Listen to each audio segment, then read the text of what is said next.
Joker pounded into her faster as his grunts became louder. He covered her mouth since he could feel her climax around him. He grunted loudly one last time as he thrusted as deep as he could in her. Pax's head was leaned back as she tried to catch her breath. Chapter 14. Joker whistled as he eased out of the closet just as Oswald turned the corner. "Jay, did you find Pax?"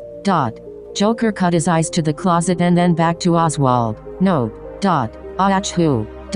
Pax's eyes flew open from fear of being discovered. Oswald squinted as he spoke loudly. "Gesundheit, Pax." He watched as Joker rolled his eyes as he rubbed his mouth. "Take her home. I think she had enough excitement for today, don't you?" He smirked as he walked back to the boardroom. "Bye, Oswald," Pax yelled from the closet. "Goodbye, Pax. Oswald then turned the corner out of sight. Joker opened the closet to find a shy Pax. "Sorry. He smirked as he pulled her out. He pecked her on the cheek and led her to the car. On the way home, he gently stroked her hand as he drove. Pax always craved affection from the opposite sex, but never searched it out, fearing it would make her feel weak if she was rejected. This aggressive attention was scary to her. When they reached home, gently helped her out. Pax quietly made her way to her room to wash the day's events off and planned to start on her next challenge, Wing Enterprises. Joker's fingers eagerly tapped as he sat in his office. He felt anger, trying to contemplate how Brian found Pax. Surely not someone from the board, but someone that truly hated her. "Harley," he growled. "What about her?" Joker's face shot up to Pax's. She was standing in the doorway wearing a plush robe while drying her hair with a towel. Joker rested his head on his hand as he nipped at his index finger while he stared at Pax. "I think she's the one that ratted you out." Pax looked confused. "Why would she go against your wishes?" "She left 2 days ago. After." Joker sighed before he finished. "I said your name while she tried to fuck me." Pax squeezed her eyes as she slightly shook her head. Unbelievable. He watched as she left and headed to her room. Joker growled as he ran his hands through his hair. Suddenly he pushed everything off of his desk as he yelled, "Fuck." Pax started to run and made it to her room. She slammed her door and heaved against it as she caught her breath. "This is all his fault. If he had just left me alone, none of this would have happened."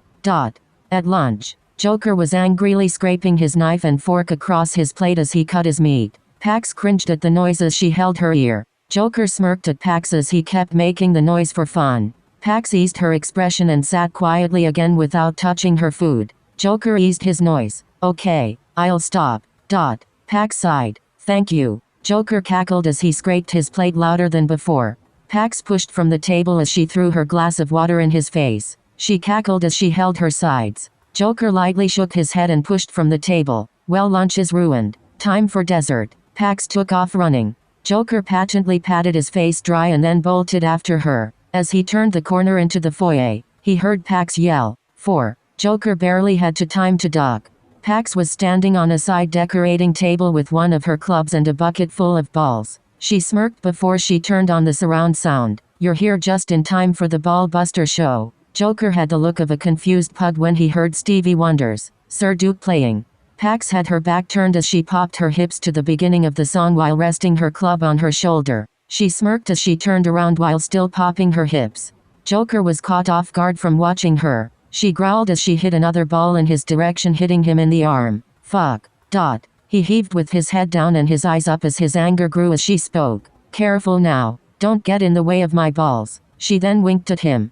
He growled and ducked behind the couch as she swung again and smashed a piece of glass behind him. Joker popped his head up and watched her tap dance on the table as she kicked some of the objects off. Pax then jumped down and twirled in his direction with her club randomly swinging it. Joker took a step back as she stopped right in front of him. "Tada."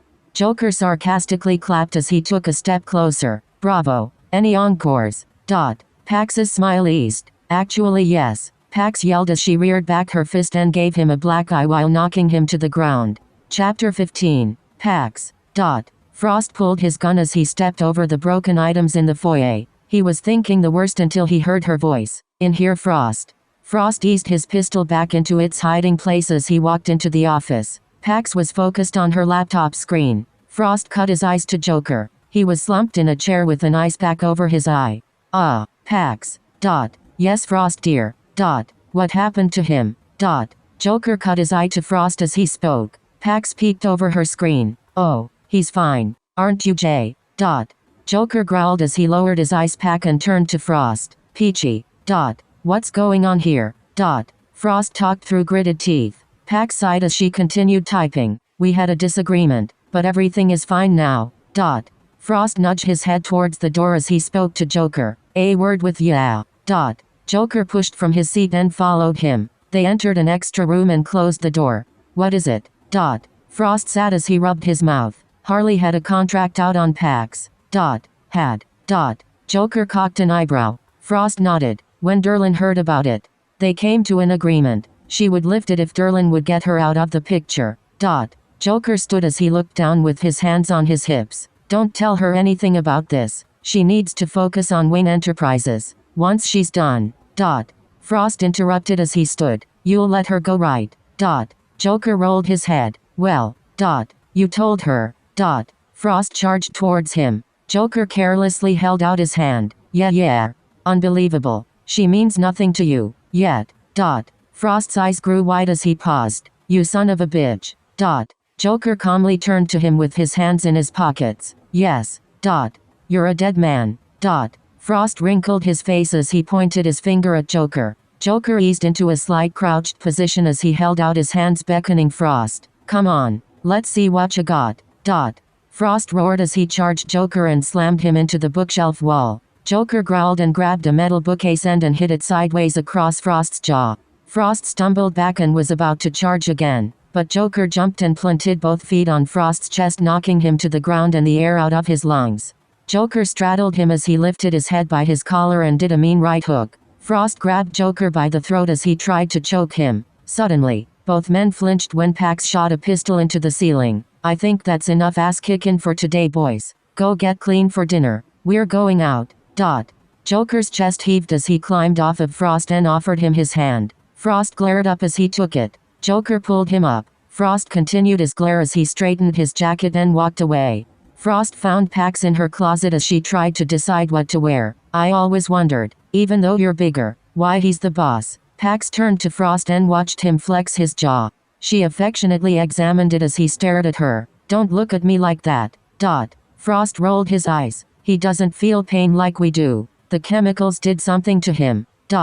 Pax straightened his tie. Don't be angry at him. I couldn't stay innocent forever. Besides, when Derlin gets a hold of me. Frost gently grabbed her hands down from his tie. When? Oh no. I promise that won't happen. I'll die before that happens. Pax steeped away with a blank face. Well, it was nice knowing you. Frost huffed past her. Enjoy your night out. He quickly made his way to the foyer as Joker entered at the same time. Frost pointed his finger at him as he made his exit. You deserved it, asshole. Joker stood silent as Frost slammed the door. Joker flexed his jaw as he was thinking. If Harley told Derlin about Pax, then the house was no longer safe. Joker sprinted up the stairs to find Pax easing into her dress. She gasped from the intrusion. Can't you knock? Joker bit his knuckle as he saw her. As much as I would like to take advantage of this situation, we need to leave. Now. Why? He growled as he grabbed her hand. I'll explain later. Later. Pax was having a hard time keeping up. Joker heaved her over his shoulder. After you're safe. And Pax didn't have to let him finish. She knew what he had on his mind. Chapter 16. Pax stood behind Joker and rubbed her shoulders from the cold as he unlocked the apartment. It had been raining, but since they left in such a hurry, she didn't pack any extra clothes. Joker flipped on the lights but nothing happened. Pax eased in and took in her surroundings. What is this place? Joker turned on the radiator heat. Very old safe house. This would be my off-the-grid location. Pax's teeth was chattering. She walked over to the kitchen area and smiled. She liked the small apartment. It reminded her of home. She continued to look through the kitchen drawers. Inside was a picture of a woman, man and small little boy about the age of 5. The face of the man had been burned. Pax squinted as she looked at it closer. She noticed the little boy looked a lot like the psychopath in the next room. She placed it back from where it came and shut the drawer. Joker walked in and turned on the cold water. He ran his hand under the faucet to ease a burn from the radiator. Pax eased over to examine it. She helped him try to soothe the coldness into his skin. After she was